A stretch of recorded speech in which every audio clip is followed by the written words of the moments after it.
एसएसआरबी ने आज 8,000 से ज़ायद पोस्टों को लेकर एक नोटिफिकेशन इशू किया है। वो एडवर्टीज़मेंट आप सभी लोगों ने देखा होगा। उस एडवर्टीज़मेंट को लेकर कुछ एक कन्फ्यूजन है, वो तो बाद में दूर करेंगे, लेकिन पहले कुछ चीज़ें जो पहली बार service selection board Jammu Kashmir में करने जा रहा है। पहली चीज़, ये जो इम्तिहान होगा, एक तो ये इलेक्ट्रॉनिक मोड में होगा, मल्टीपल चॉइस क्वेश्चंस होंगे, उसका सिलेबस भी जो है एसएसबी ने नोटिफाई कर दिया है। सबसे इंपॉर्टेंट कि इसमें रीवैल्यूएशन नहीं होगा, रीचेकिंग नहीं होगी। और इस सिलसिले में एसएसबी ने क्लियर किया है किसी किस्म की कोई भी कॉरस्पॉन्डेंस जो है उसका जवाब एसएसबी नहीं देगी।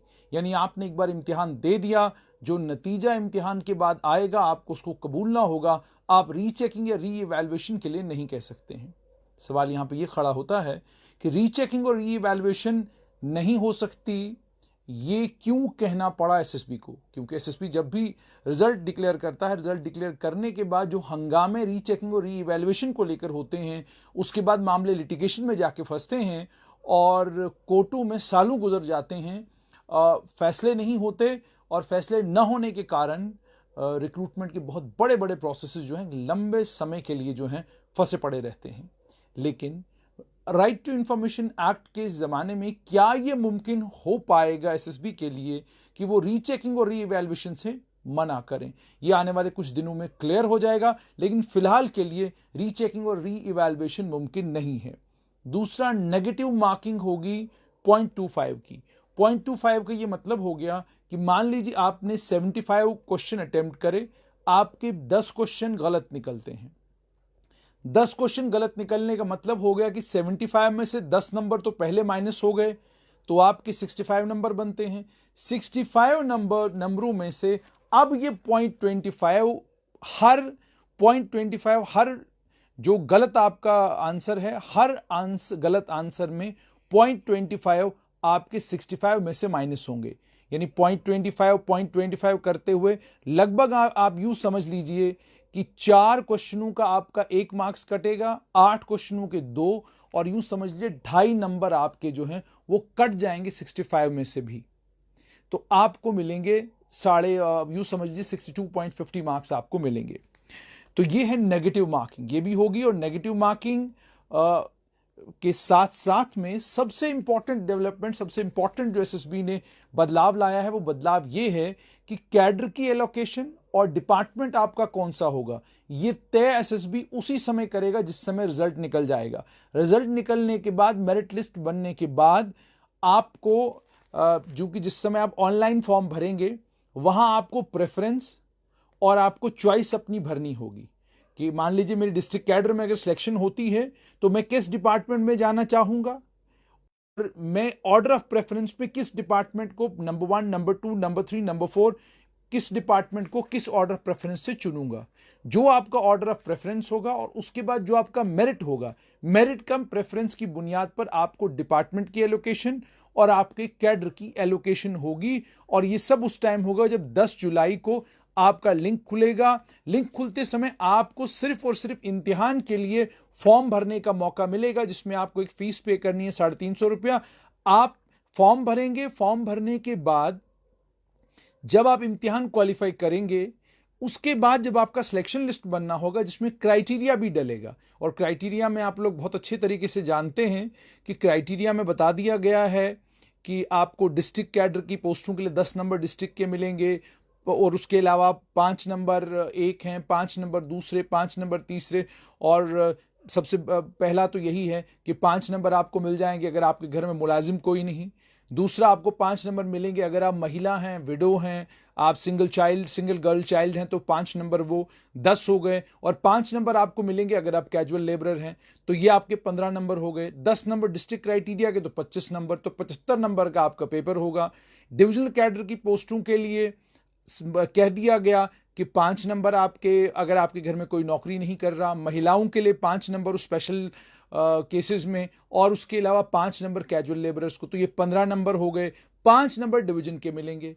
और उसके बाद स्टेट कैडर पोस्टों के लिए ये 5 नंबर का सिलसिला नहीं होगा, उसमें सिर्फ 5-5 नंबर आपको तब मिलेंगे अगर 5 नंबर आपको मिल जाएंगे अगर आप महिला हैं, स्पेशल केस हैं, 5 नंबर आपको मिलेंगे आपके घर में किसी की नौकरी नहीं है, और 5 नंबर आपको मिलेंगे अगर आप कैजुअल लेबरर हैं और आपने सरकारी मुलाजमत के लिए अप्लाई किया है और आप कैजुअल से अब सीधे सरकारी मुलाजमत में आना चाहते हैं, जिस मुलाजमत में आपको 2 साल का प्रोबेशन करना है और 2 साल आपको तनख्वाह जो है minimum of the pay scale मिलेगा।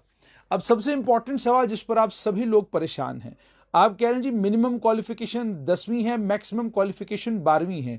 इसको आपको समझना होगा। मिनिमम क्वालिफिकेशन का मतलब यह है कि कम से कम आपने 10वीं पास किया होना चाहिए। मैक्सिमम क्वालिफिकेशन का मतलब है कि आपने 12वीं पास किया होना चाहिए। 12वीं से ऊपर अगर आपकी क्वालिफिकेशन है, आप ग्रेजुएट हैं, आप पोस्ट ग्रेजुएट हैं, आप पीएचडी हैं, आपने एमफिल किया हुआ है, आपने डबल मास्टर्स की है, आपने ट्रिपल मास्टर्स की है, आप इन पोस्टों के लिए अप्लाई कर सकते हैं। मगर वो जो आपने इतनी और क्वालिफिकेशनें ली हैं, नेट स्लेट क्वालिफाइड हैं आप, उसका कोई भी बेनिफिट आपको रिक्रूटमेंट में नहीं मिलेगा।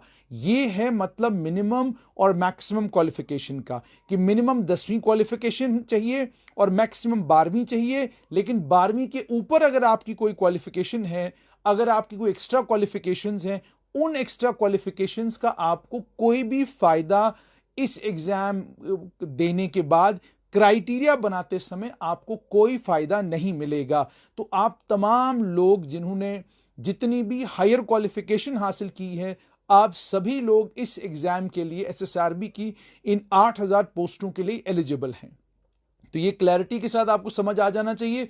और कहीं पे भी अगर मिनिमम और मैक्सिमम एजुकेशनल क्वालिफिकेशन का क्राइटेरिया डिफाइन किया जाता है, तो उसमें आपको ये समझना होगा कि मिनिमम क्वालिफिकेशन इससे कम तर तो आपको अप्लाई करने की भी इजाजत नहीं है। लेकिन इससे ज्यादा अगर आपकी क्वालिफिकेशन है, आप 12वीं से अगर ज्यादा हैं, तो उसका असर जो है रिक्रूटमेंट पर नहीं पड़ने वाला। क्योंकि एक जमाना वो भी था जब रिक्रूटमेंट होती थी तो अगर आप पोस्ट ग्रेजुएट होते तो पोस्ट ग्रेजुएशन के नंबर मिलते थे, नेट क्वालिफाइड हैं तो नेट के नंबर आपको मिलते हैं, जेआरएफ किया है आपने तो जेआरएफ का फायदा होता है।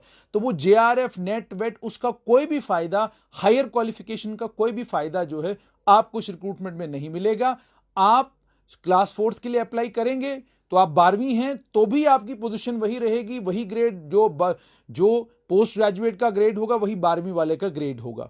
और दूसरा 18 साल मिनिमम उम्र और मैक्सिमम आपको पता ओपन मेरिट के केस में 40 साल है, रिजर्व कैटेगरीज के केस में 43 साल है, एक्स सर्विसमैनों के केस में इस उम्र को 48 साल तक कर दिया गया है, हैंडीकैप्ड के केस में ये उम्र 42 साल के करीब है।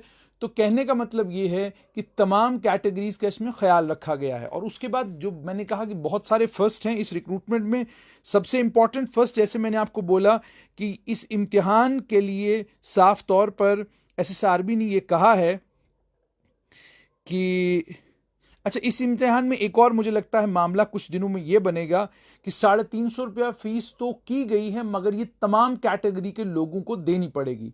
अक्सर और बेशतर जो देखने को मिलता था कि ओपन मेरिट में जो लोग अप्लाई करते थे उनकी फीस एक होती थी और जो लोग रिजर्व कैटेगरीज में अप्लाई करते थे उन्हें कुछ थोड़ा कम फीस देनी पड़ती थी, कुछ रिलैक्सेशन उनको मिलती थी। वो रिलैक्सेशन इसमें नहीं है। उसके बाद सर्विस सिलेक्शन बोर्ड ने यह भी क्लियर किया है कि आपके फॉर्म की डिटेल स्क्रूटनी नहीं होगी, तो कोई हंगामा न करें अगर स्क्रूटनी के वक्त कुछ चीजें नजरअंदाज हो जाएं। आपके फॉर्म की स्क्रूटनी आपके रिटन टेस्ट के बाद, आपकी सिलेक्शन के बाद, जब आपको अपॉइंटमेंट लेटर थमाना होगा उस टाइम जो है ये आपके डॉक्यूमेंट्स की स्क्रूटनी की जाएगी। और उसके अलावा आपके एडमिट कार्ड जो हैं वो आपको एसएसबी की वेबसाइट से मिलेंगे। रोल नंबर स्लिप के अलावा आपको 2 passport size photographs, original photo ID, Aadhaar card, driving licence, voter I card, ये सब साथ रखने होंगे। अगर आपके पास रोल नंबर स्लिप के अलावा आपको ये सब चीजें साथ रखनी होगी, क्योंकि बहुत सारे मामलात में ऐसा भी हुआ कि कैंडिडेट ने रोल नंबर स्लिप के ऊपर फोटोग्राफ चेंज किया और जब वो एग्जामिनेशन हॉल में बैठने के लिए चला गया, इम्तिहान भी दिया, बाद में वहां बहुत सारे लोग पकड़े भी गए। और कितने सारे स्कैंडल जम्मू कश्मीर में ऐसे भी हुए जहां पर लोगों ने एमबीबीएस के पेपर जो है बाहर से बच्चों ने आकर दिए, ओरिजिनल आइडेंटिटी छुपाई, ओरिजिनल कैंडिडेट पेपर देने आया ही नहीं, उसकी जगह डुप्लीकेट बैठा था। तो ये मुझे लगता है इसमें क्लैरिटी आपको हो जानी चाहिए और अब आपको ये समझ आ जाना चाहिए कि जो एसएसबी करने जा रही है वो पहली बार हो रहा है और ये एक्सपेरिमेंट अपने आप में अनोखा एक्सपेरिमेंट होगा जिसमें रिलैक्सेशन कोई भी आपको नहीं, लेकिन सबसे इंपॉर्टेंट रिलैक्सेशन आपको ये कि कैडर की अलॉटमेंट, डिपार्टमेंट की अलॉटमेंट ये उसी वक्त आनन फानन में होगी जब आपकी सिलेक्शन लिस्ट आ जाएगी। सिलेक्शन लिस्ट आने के बाद आपकी मेरिट और आपके प्रेफरेंस की बेसिस पर आपको कैडर और डिपार्टमेंट अलॉट किया जाएगा। अब बिल्कुल एक आखिर में इंपॉर्टेंट इंफॉर्मेशन आप सभी के लिए, एक और खुशखबरी है कि 1900 के करीब करीब पोस्टें पंचायत अकाउंट्स असिस्टेंट की, जो मेरी इत्तला है उसके मुताबिक उन्हें भी एसएसआरबी को रेफर किया गया है। एनिमल और शीप हस्बेंड्री डिपार्टमेंट में भी कुछ पोस्टें हैं जो पोस्टें सरकार ने एसएसआरबी को रिक्रूटमेंट के लिए रेफर की हैं, वो पोस्टें भी रेफर हो चुकी हैं जहां तक मेरी इत्तला है, और अगले एक हफ्ते के अंदर अंदर इन पोस्टों की भी एडवर्टीजमेंट इशू की जाएगी। तो जैसा मैंने आपको दिन में भी कहा था, आप कलम और कॉपी लेकर तैयार हो जाएं, अपने इम्तिहान की तैयारी करें। रिक्रूटमेंट के इसका ये जो सिलसिला है जम्मू कश्मीर में शुरू होने जा रहा है। जम्मू कश्मीर बैंक ने भी 20 तारीख के लिए एडवर्टीजमेंट तैयार कर ली थी, लेकिन चूंकि वो सारा प्रोसेस जो है कोर्ट में चैलेंज कर दिया गया है और आज 20 तारीख को 29 की अब डेट मिली है। अब ये डेट जो 29 की मिली है, देखना है कि उस दिन कोई डेवलपमेंट उसमें होती है या ये मामला इसी तरीके से लटकेगा। गुजारिश मेरी आप सभी लोगों से कि मामूली चीज़ों पर कोर्ट में ना जाएं। आप कोर्ट चले जाते हैं, सीधे रिक्रूटमेंट के प्रोसेस जो है लंबी लिटिगेशन में फंस जाते हैं। नतीजा उसका ये निकलता है कि बाद में आप ही लोग शिकायत ये करते हैं कि जनाब हमारी रिक्रूटमेंट नहीं हुई, हमारी उम्रें चली गई, हमारी एज ये हो गई, हमारी एज वो हो गई। तो इसलिए इन चीज़ों का ख्याल रखें। एसएसबी ने जो है पोस्टें एडवर्टाइज कर ली हैं और लगभग कोई 3000 के करीब पोस्टें अगले कुछ दिनों में और एडवर्टाइज होने जा रही हैं। तो इनके लिए आप तैयारी करें। मेरी तरफ से आप सभी लोगों को बेस्ट ऑफ लक। आप मेहनत करें, कामयाब हों और जम्मू कश्मीर के मुस्तकबिल को रोशन से रोशन तर करें।